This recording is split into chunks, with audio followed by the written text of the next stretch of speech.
या शो मध्ये तुमचं लय भारी स्वागत. नुकतंच आम्ही भेटलो आम्ही बेफिकर या सिनेमाच्या पूर्ण टीमला. सगळ्यात आधी फिल्मच्या म्युझिक विषयी म्युझिकल टीम सोबत. नमस्कार, मी कीर्ती किल्लेदार आणि स्वागत आहे तुम्हा सगळ्यांचं 9X झकासच्या लय भारी सेगमेंटमध्ये. आणि आज मी घेऊन आले आम्ही बेफिकरची संपूर्ण म्युझिक टीम आणि आपल्यासोबत आहे मी कीर्ती किल्लेदार, माय फ्रेंड हर्षवर्धन वावरे, म्युझिक डायरेक्टर प्रणय अधांगळे आणि सिंगर सौरभ जोशी. सगळ्यात पहिलं गाणं जे आहे, ॲक्च्युली 4 गाणी आहेत या फिल्ममध्ये, त्यातलं जे पहिलं गाणं आहे जे टायटल सॉन्ग आहे आम्ही बेफिकर, तर ते अतिशय talented singer musician Saurabh Joshi यांनी ते गायलं आहे. आणि त्याच्यामागे काय नेमका किस्सा झाला, नेमकी काय स्टोरी आहे हे जर आपण जाणून घेऊया. प्रणय जो कंपोजर आहे या फिल्मचा आणि त्यांनी हे गाणं अतिशय सुंदर कंपोज केलं आहे, लिहिलं आहे. सो तो सांगेल तुम्हा सगळ्यांना की नेमकं काय घडलं या गाण्याच्या मागे. ॲक्च्युली या फिल्मचं जे टायटल सॉन्ग आहे ते टायटल सॉन्ग नव्हतं, लाईक ते जस्ट एक फ्रेंडशिप सॉन्ग होतं. प्रोड्युसर मला बोलले की फ्रेंडशिप सॉन्ग हवं आहे त्यांना या फिल्ममध्ये. सो मी ते कंपोज केलं, लिहिलं आणि म्हटलं फ्रेंड्स ते नेहमी बेफिकर असतात. सो मला ते टायटल सुचलं आम्ही बेफिकर. फिल्मचं टायटल वेगळंच होता काहीतरी, सो ते न सांगितलेलंच बरं आहे. पण म्हणजे हे गाणं रेकॉर्ड झालं आणि मग टायटल रेकॉर्ड झालं पूर्ण. इंटरेस्टिंग. आणि त्यानंतर काही दिवसांनी मला समजते अरे प्रोड्युसर डिरेक्टर मला सांगतात की आता आपण फिल्मचं टायटल आम्ही बेफिकर करतोय. सो मला ते आवडलं की मी जे लिहिलं ते कुठेतरी युटिलाइज झालं ती लाईन. सो पूर्णपणे लिरिक्सचा उपयोग फिल्मच्या याच्यामध्ये झाला, टायटलमध्ये पण.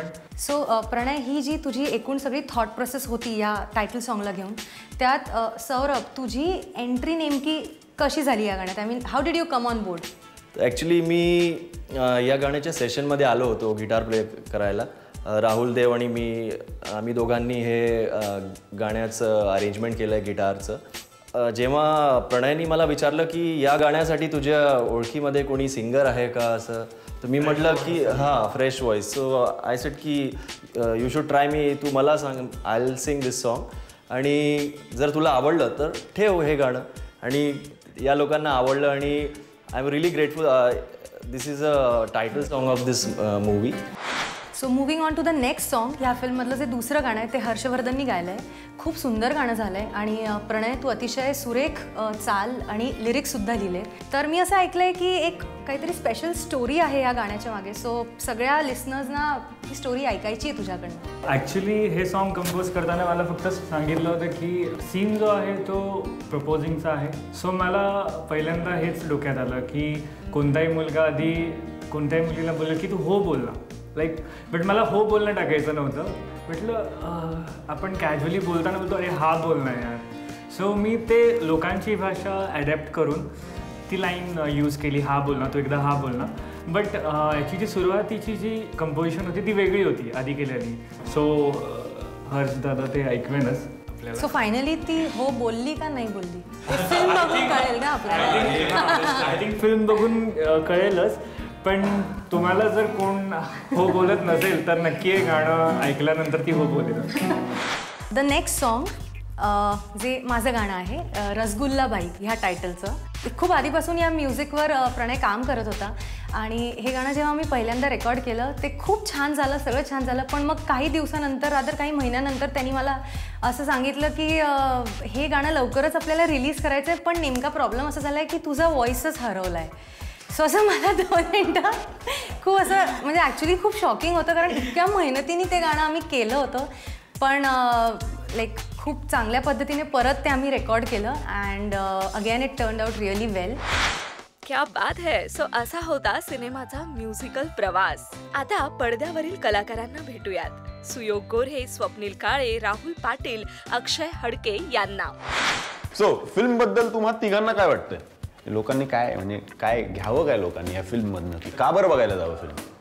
ट्रेलरवरून तर कळालंच आहे लोकांना की खूप मस्ती धमाल केलेली. आणि ज्यांना नाही कळालंय तू काय ग्रँटेड का घेतोस त्यांना? नसेल कळालं तर मग नाही, ऑडियन्स हुशार आहे आपली. मला तर असं वाटतं 9X जेवढे बघतात तेवढे सगळे हुशार आहे ना तुम्ही. हां, काय म्हणतात? तुम्हाला जर एंटरटेनमेंट हवं आहे ना तर ही फिल्म तुम्ही नक्की बघा. हां, सो बेसिकली जसं तुम्हाला ट्रेलरमध्ये दिसलं असेल की कॉलेज गोईंग स्टोरी आहे. आम्ही 4 मित्र असतो आणि माझं एक स्वप्न असतं.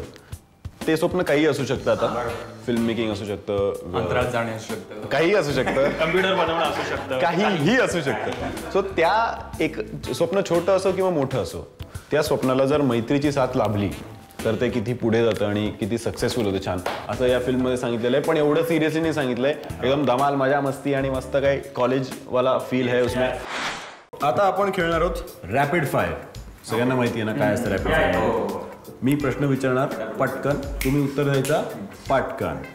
पहिला प्रश्न, तुम्हाला आतापर्यंत आलेलं सगळ्यात जास्त वियर्ड प्रपोजल कुठलं आहे तुम्हाला किंवा तुमच्या फ्रेंडचं?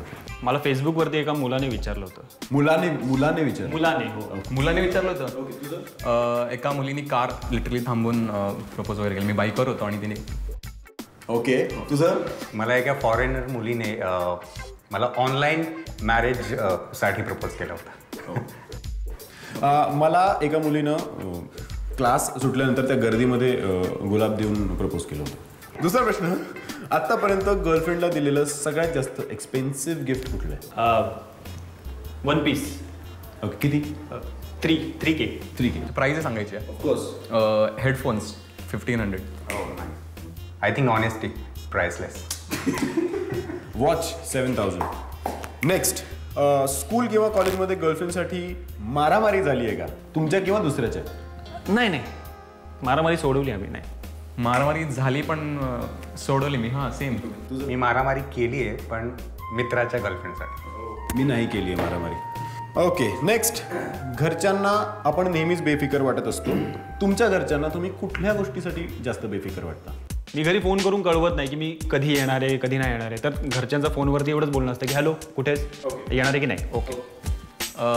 लेट उठणं अनऑर्गनाइज्ड आहे. मी जेव्हा गावी जातो तेव्हा मी जास्त टाईम मी माझ्या मित्रांसोबत असतो, तर ते माझ्या आईवडिलांना आवडत. माझं पण घरी जास्त वेळ देणं होत नाही मे बी, असं मला वाटतं. त्यांनी आजपर्यंत बोलले नाही काही. नेक्स्ट प्रश्न हा आहे की एकाच वेळेस कोणी 2 मुलींना डेट केलंय का? एकाच वेळेस नाही, एकाच वेळी नाही केलं. नाही. No, never. Are you sure? तुझं पण नाहीये. चल ठीक आहे. हां, ओळखता यार तुम्ही मला, क्या बात आहे. ओके, प्रेमात किंवा तुमच्या गर्लफ्रेंडला तुम्ही आत्तापर्यंत एक्स्ट्रीम खोटं काय बोललात? मी एकीला एज कमी करून सांगितलं होतं माझं. तर मी मला एकदा पिक करायला जायचं होतं गर्लफ्रेंडला आणि ती पुण्याला एअरपोर्टला जायचं होतं मला. मी खोटं बोललो की मी शूटवर आहे आणि फोटोज पाठवले शूटचे. मोस्टली मी मित्रांसोबत असलो की मी मोस्टली खोटंच बोलतो. कोणी असं आमचे गर्लफ्रेंड नोट. मी गर्लफ्रेंडला हे सांगितलं होतं की मी क्लासमध्ये आहे आणि मी तिच्या समोर होतो. तिनं मला समोर फोन केला. बेकार पकडलं गेलेलं होतं. So that's all. We are done with the rapid fire. So असंच ही जी काही मजा आली अशीच रॅपिड मजा तुम्हाला येणार आहे जर तुम्ही रॅपिडली थिएटरमध्ये जाऊन ही फिल्म बघितली. नक्की बघा आणि थिएटरमध्येच बघा, प्लीज पायरेसी करू नका.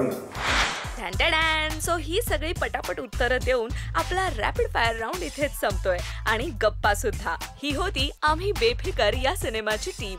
या सिनेमाला आणि सिनेमातील सगळ्या कलाकारांना लय भारीकडून खूप खूप शुभेच्छा.